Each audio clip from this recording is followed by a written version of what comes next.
आइए आज हम कॉन्सेप्ट ऑफ कोरोलॉजी, जो हमारे ज्योग्राफिकल थॉट का चौथा लेक्चर है, इसके बारे में वर्णन करते हैं। क्षेत्र वर्णन विज्ञान की अवधारणा क्या है। तो सबसे पहले हम देखेंगे भूगोल की वह शाखा जो पृथ्वी की सतह पर विभिन्न क्षेत्रों और वहां पर पाई जाने वाली चीजों के वितरण का वैज्ञानिक अध्ययन करती है, उसे हम कोरोलॉजी या क्षेत्र वर्णन विज्ञान कहते हैं। सरल शब्दों में यह भी कह सकते हैं कि यह समझने का विज्ञान है कि कौन सी चीज कहां है और वहीं क्यों है। एक एग्जांपल देते हैं आपका समझाने के लिए। जैसे हम दो तीन एग्जांपल समझा सकते हैं। जैसे कि हम कहेंगे राजस्थान के अंदर हमारा बाजरा और चना ही ज्यादा क्यों होता है, और केरल में चावल ज्यादा क्यों होता है, वहां पर बाजरा चना ज्यादा क्यों नहीं होता। तो इसके बारे में हम साइंटिफिक अध्ययन करेंगे। इसी प्रकार से कहेंगे हरियाणा के अंदर क्या क्या चीजें होती है, हरियाणा का स्थान समतल है या पहाड़ी है, उसके बारे में अध्ययन करेंगे। कौन कौन सी फसलें हैं उसके बारे में अध्ययन करेंगे। तो हम दो तीन एग्जाम्पल्स इसके बारे में बहुत स्पष्ट करेंगे कि अवधारणा के मुख्य बिंदु क्या है। इसके मुख्य बिंदु है क्षेत्रीय भिन्नता। जैसा पहला ही है हमारा, ये बिंदु है कोरोलॉजी के मुख्य बिंदु है क्षेत्रीय भिन्नता, अर्थात ये पता लगाना कि एक स्थान दूसरे स्थान से अलग क्यों है। जैसे मैं राजस्थान की बात करता हूं, जैसे राजस्थान केरला से अलग क्यों है, क्योंकि केरल में तो धान पैदा होता है और राजस्थान में बाजरा या चना ज्यादा होता है, तो अलग कैसे हुआ। हरियाणा के अंदर चावल भी होता है, गेहूं भी होता है, कपास भी होता है, तो ये ऐसा वहां पर क्यों ज्यादा होता है। इसी प्रकार दूसरा है स्थानिक संबंध। इनका संबंध क्या है स्थानिक से, जलवायु और मिट्टी और वनस्पति, इनका तीनों का आपस में संबंध क्या है। जैसे एक एग्जांपल देता हूं मैं आपका, हरियाणा राजस्थान का देता हूं। जैसे राजस्थान की जलवायु बहुत गर्म है और बारिश भी कम है, तो गर्मी के कारण से, बारिश के कारण से, आंधी के कारण से हमारे सैंड ड्यून ज्यादा बन गए हैं। और बारिश कम है तो वहां वनस्पति भी वैसी है। कम बारिश के अंदर कौन सी वनस्पति वहां डेवलप हो सकती है, वो प्रकृति के अनुसार ऐसा ही पाया जाता है। जैसे खेजड़ी है, कम बारिश के अंदर भी वो जीवित रह सकती है। नागफनी का पौधा है, वो भी रह सकता है। क्यों, प्राकृतिक रूप से ही कम बारिश के अंदर ये फसल पैदा हो सकती है। अगर हम केरल के अंदर इसी को उगाएंगे तो नहीं डेवलप हो पाएगी।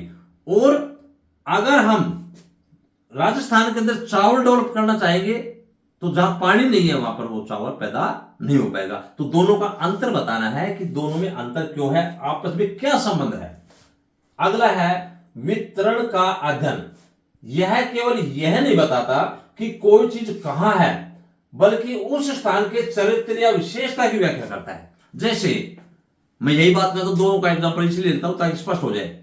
भी राजस्थान में स्पेशल रूप से चना ही क्यों पाया जाता है, यूनिक अगर कोई देखी जाए तो उसका कारण क्या है। कम वर्षा के कारण से जो क्षेत्र है ड्राई एग्रीकल्चर में शामिल होते हैं, तो चना वही होगा। जहां पर कैर होते हैं वहां ज्यादा होती है, तो उसमें टीट जो है वो ज्यादा पाया जाएगा। तो राजस्थान में टीट क्यों होता है, अन्य क्षेत्रों में जहां ज्यादा बारिश है वहां पर टीट कैर पैदा ही नहीं होता। तो यूनिक आइडेंटिटी है राजस्थान की कि वहां पर जो शुष्क के कारण से ही वहां पर कचरे मतीरे ज्यादा होते हैं और ड्राई एग्रीकल्चर ज्यादा होती है। जबकि केरल की बात करें तो केरल में मछली इसलिए होती है कि बारिश 300 सेंटीमीटर ज्यादा होती है, जबकि राजस्थान के अंदर 25 सेंटीमीटर होती है। तो वहां पर केरल में 300 सेंटीमीटर से अधिक वर्षा होती है, इसलिए वहां पर चावल पाया जाता है और चावल के साथ मछली भी होती है, इसलिए उनका खान पान भी ऐसा ही है, क्योंकि मछली और चावल दोनों को खाते हैं। जबकि राजस्थान में ऐसा नहीं, वहां मछली नहीं खाते, यहां पर हमारा बाजरे की रोटी खाते हैं, चने की खाते हैं, गेहूं को मिला करके ऐसा करते हैं। ये है। अब हम देखेंगे अगला, दो तीन एग्जांपल देखकर हम दो एग्जांपल लास्ट में लेंगे। अब तीन उदाहरणों से आसानी से कोरोलॉजी को समझ सकते हैं। जैसे कृषि का उदाहरण लेते हैं हम, हरियाणा और पंजाब में ही गेहूं ज्यादा क्यों होता है, आसाम में चाय ही ज्यादा क्यों होती है, और केरल में चावल ज्यादा होता है और राजस्थान में चना और बाजरा ही ज्यादा क्यों होते हैं? ये कोरोलॉजी हमें देखती है, क्योंकि स्पष्ट है कि हरियाणा और पंजाब में इसलिए होता है कि यहां पर समतल भाग है, यहां पर हमारे पास नदियां और नहरें हैं, और दक्षिणी भाग के अंदर जहां पर नहरें नहीं है तो भूमिगत जल से भी पानी ले लेते हैं, तो लगभग जो है इरिगेशन की फैसिलिटीज है। और पंजाब में तो 5 नदियों का क्षेत्र है, पंच जमा में आब, 5 नदियों का क्षेत्र, तो इसलिए उसको पंजाब बोलते हैं। तो वहां पर पानी की कोई कमी नहीं है, तो वो तो बहुत पुराने समय से डेवलप है। इसी प्रकार से केरल का हमने एग्जाम्पल बताया था, बारिश ज्यादा होती है तो इसलिए वहां पर चावल होता है, और राजस्थान के अंदर चना इसलिए होता है कि बारिश ही बहुत कम होती है। तो अलग अलग आइडेंटिटी हो। इसी प्रकार से औद्योगिक केंद्र की बात करें तो हम कहेंगे कि लोहा और इस्पात के कारखाने झारखंड और छत्तीसगढ़ के आसपास ही क्यों मिलते हैं? क्योंकि वहां पर छोटा नागपुर के पठार में मिनरल्स में लोहा खूब पाया जाता है, और लोहा ऐसा जो बाहरी चीजें जहां होंगी वहीं पर ही वो उद्योग लगना चाहिए, क्योंकि ट्रांसपोर्टेशन कॉस्ट ले जाने में कहीं दूर लगाएंगे तो आने जाने बहुत खर्चा होगा, जबकि यहां लोहा गड़ाई करेंगे तो काफी मटेरियल वहीं पर ही वेस्ट हो जाता है, और शुद्ध चीज होती है उसका मटेरियल बाद में तैयार करके और फिर सप्लाई करना चाहिए, इसीलिए वहां पर जो है रॉ मटेरियल मिलता है। इसी प्रकार जनसंख्या घनत्व की बात करते हैं हम, तो सबसे अधिक जनसंख्या घनत्व जो है हम बात करेंगे पूरे भारत की बात करें तो विशाल मैदानी भाग में जनसंख्या घनत्व ज्यादा क्यों है? उत्तर प्रदेश है, बिहार में, इसमें ज्यादा जनसंख्या क्यों है? कारण है कि समतल मैदानी भाग है और नदियां बहती हैं, यमुना भी है, गंगा भी नदी है, ये जो बहती हैं तो समतल भाग होने के कारण से बारिश होने के कारण से, नदियां बहने के कारण से, पानी की बहुतायत होने के कारण से, अच्छी फैसिलिटीज होने के कारण से, रेलवेज रोड की फैसिलिटीज होने के कारण से, इंडस्ट्रियल डेवलपमेंट अधिक होने के कारण से, गन्ने की मात्रा होने के कारण, जूट की मात्रा अधिक होने के कारण से, तो अलग अलग प्रकार की फसलें वहां पाई जाती है। इसलिए जहां पर रोजगार की फैसिलिटी ज्यादा होगी, रहने की ज्यादा फैसिलिटी होगी, वहां पर जो है लोग ज्यादा होंगे। इसी प्रकार से वहां नदियों के किनारे पर बड़े बड़े शहर पाए जाते हैं, जैसे दिल्ली की बात करें तो यमुना नदी के किनारे पर है, इलाहाबाद की बात करें तो गंगा नदी के किनारे पर है। तो इस प्रकार से हम देखते हैं ये सारी चीजें जो जनसंख्या घनत्व की बात करें तो बिहार में, उत्तर प्रदेश में इनमें ज्यादा जनसंख्या है, लेकिन पहाड़ी इलाके में कम हो गया है। कारण क्या है? जो फैसिलिटी समतल भाग में होती है वो पहाड़ी इलाके में नहीं होती। क्यों? पहाड़ी इलाके में अगर आने जाने के रास्ते बनाए तो इतना आसान नहीं है, बहुत एक आधी जगह पर जो है नहरें सोरा उसको सुरंग करके और रेलवे लाइन से बढ़ाया जाता है, बाकी सारे पहाड़ के अंदर तो आना जाना बहुत मुश्किल है, खेती भी कम होती है। इसलिए जो है अब यहाँ हम 2 एग्जांपल देख रहे हैं, आपको क्लियर रहेंगे कि किस तरह से हम साइंटिफिक तरीके से किसी चीज का अध्ययन करते हैं। 2 एग्जांपल ले लीजिए आप, हरियाणा के ले लीजिए, राजस्थान के ले लीजिए, केरल के ले लीजिए। अब यह संक्षिप्त दोबारा रिविजन कर देता हूं। कोरोलॉजी हमें यह सिखाती है कि पृथ्वी का हर हिस्सा अपनी एक अलग पहचान रखता है और उस पहचान के पीछे ठोस भौगोलिक कारण होते हैं। अब यहां मैं राजस्थान का और केरल का लूंगा, लेने को तो आप हरियाणा का भी ले सकते हो, किसी का भी ले सकते हो, पहाड़ी इलाके का लेते हो, किसी भी स्टेट का लेते हो, पर 2 से आपको अच्छी तरह से समझ में आ जाएगा कि किस क्या भौगोलिक कारण होते हैं। जैसे अब यहां मैं कोरोलॉजी ऑफ राजस्थान की बात करता हूं। राजस्थान के अंदर जैसी जलवायु है, अब ये देखो पहले कोरोलॉजी ऑफ राजस्थान देखे आपस में कैसे गुथे हुए हैं, मिट्टी, जलवायु और मानव का जीवन। जलवायु कैसी होगी? उष्ण। मिट्टी कैसी होगी? बालू।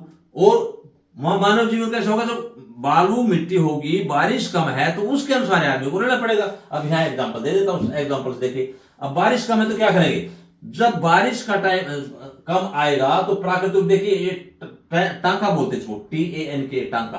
तो इसमें बारिश के अंदर जो है इसको प्राकृतिक रूप से पानी भर लेते हैं, भर जाता है, और उसको ऊपर से ढक देते हैं ताकि वाष्पीकरण ना हो, और जब गर्मी आएगी बहुत ज्यादा तो इससे पानी का इस्तेमाल करते हैं। क्यों? बारिश तो बहुत कम है, इसलिए प्राकृतिक रूप से पानी को इकट्ठा कर लेते हैं। और आने जाने के लिए ऊंटों का ज्यादा इस्तेमाल किया जाता है। जहां पर टीले टीले हैं वहां ऊंट ही चल सकता बड़े तरीके से, चाहे वो कितना हम साइंटिफिक साइंस और टेक्नोलॉजी का जमाना हो जाए, लेकिन अगर गाड़ियों को ले जाएंगे तो टिल्ले उसमें टिल्लों पर गाड़ी नहीं चल पाएगी। इसी प्रकार लोगों को रहने का देखो, खेजड़ी वगैरह है, कोई कोई पेड़ पौधे हैं, और ऊपर छप्पर है और दीवार मोटी मोटी है रेजिडेंस की। क्यों है? गर्मी के कारण से उष्णता अंदर नहीं आती, और छप्पर इसलिए है कि गर्मी के ऊपर की जो क्षेत्र है वो जल्दी से तपता नहीं है, और अंदर जो लोग हैं वो गर्मी ज्यादा होती है। और पहनावा देखिए आप, ऊपर मोटे मोटे साफा है, साफे का मतलब है गर्मी के कारण से आपका जो सिर है वो गर्मी से बचाव कर लेता है, इसलिए ये पहनावा है। तो इसलिए इससे पता चले जैसी जलवायु जैसी मिट्टी है उसके अनुसार मानव जीवन ही पाया जाता है। इसलिए यहाँ पर खान पान तो ठीक है, घी दूध भी अपना खाते हैं और मोटे अनाज का इस्तेमाल करते हैं, इसलिए जिंदा भी ज्यादा रहते हैं, मजबूती भी होते हैं, लेकिन प्राकृतिक रूप से इनका ये प्रभाव पड़ता है। अगला देखिए आप, अब केरल की बात करें जहां, अब केरल में उल्टा है, बारिश बहुत ज्यादा होती है। तो आप देखिए बारिश के कारण से क्या है, नारियल के पेड़ है, वहां पर खिचड़ी था, यहाँ पर नारियल के पेड़ है। नारियल के पेड़ है तो लोगों के पास चारों तरफ पानी भरा हुआ बारिश में, तो क्या है, बोट आने जाने के लिए क्या है, नाव है, प्राकृतिक रूप से, प्राकृतिक नहीं, मानव ने जो बनाई बोट। इसके अलावा जो मकान बनाए हैं वो ढलुए छाते हैं, क्यों, बारिश आएगी तो तुरंत जो है नीचे पानी चला जाएगा। और इस प्रकार से ये ग्रीनरी देखेंगे आप, क्यों, सदाबहार वन पाए जाते हैं ज्यादा पेड़ पौधे होने से। और यहाँ इसी प्रकार से यहाँ जो लोग रहते हैं वो अधिक वर्षा होने धान बोते हैं, धान बो करके, और यहाँ मछली भी होती है पानी अधिक होने से, इसलिए खान पान भी इसका ऐसा होता है। अगला जो हम देखेंगे तो ये कोरोलॉजी ऑफ केरला की बात है। अब नतीजा क्या होगा, अब यहाँ प्राकृतिक देखिए भारी बारिश होगी तो नारियल का पेड़ होगा, और ढलवा छाते क्यों होंगी, बारिश ज्यादा है, और उसके बाद हाउस बोट्स पाई जाएंगी, और केरल की अपनी अलग पहचान बन जाएगी। हम इसको राजस्थान नहीं बना सकते, क्यों, बारिश ज्यादा होती। इसी प्रकार से हम कोई भी एग्जाम्पल इसका ले सकते हैं। इसी प्रकार से हम अगर हरियाणा की बात करते हैं, हरियाणा का एग्जाम्पल ले सकते हैं कि भाई हरियाणा के अंदर कौन से क्षेत्र में कौन सी फसल ज्यादा है। उत्तर में देखें तो गन्ना भी, चावल भी पाई जाती है, और वेस्ट के अंदर नॉर्थ वेस्ट में देखें तो वहां पर कपास पाया जाता है, इसके अलावा सरसों भी पाई जाती है, इस प्रकार से हम देखते गेहूं भी पाया जाता है। और दक्षिणी हरियाणा की बात करें तो वहां पर जो गेहूं पाया जाता है, बाजरा भी होता है, चना बहुत कम होता है, क्योंकि आजकल तो ट्यूबवेल से हम पानी लेने लगे। तो इस प्रकार से हम किसी भी प्रकार का हम जो क्षेत्र रूप से हम अध्ययन करना चाहेंगे तो हम उसको एक्सप्लेन कर सकते हैं। इसीलिए इसको क्षेत्र वर्णन विज्ञान, साइंटिफिक तरीके से किसी क्षेत्र का अध्ययन करना ही क्षेत्र वर्णन विज्ञान का एक मुख्य कार्य होता है। इसलिए आप इसको अच्छी तरह से तैयार करेंगे तो आपका एग्जामिनेशन में एक बहुत ही अच्छी तरह से एक आपका जो कॉन्सेप्ट है ये बिल्कुल क्लियर हो जाएगी। मैं समझता हूँ आपको इसमें समझने में कोई दिक्कत नहीं है। अब दोनों का ये अंतर देख लेंगे तो इस प्रकार से आपको इसका अध्ययन करना है। ये एमएससी ज्योग्राफी है, इसमें आपका इंपॉर्टेंट कॉन्सेप्ट है जिसको आप तैयार करेंगे। कल हम और दूसरा चैप्टर तैयार करेंगे।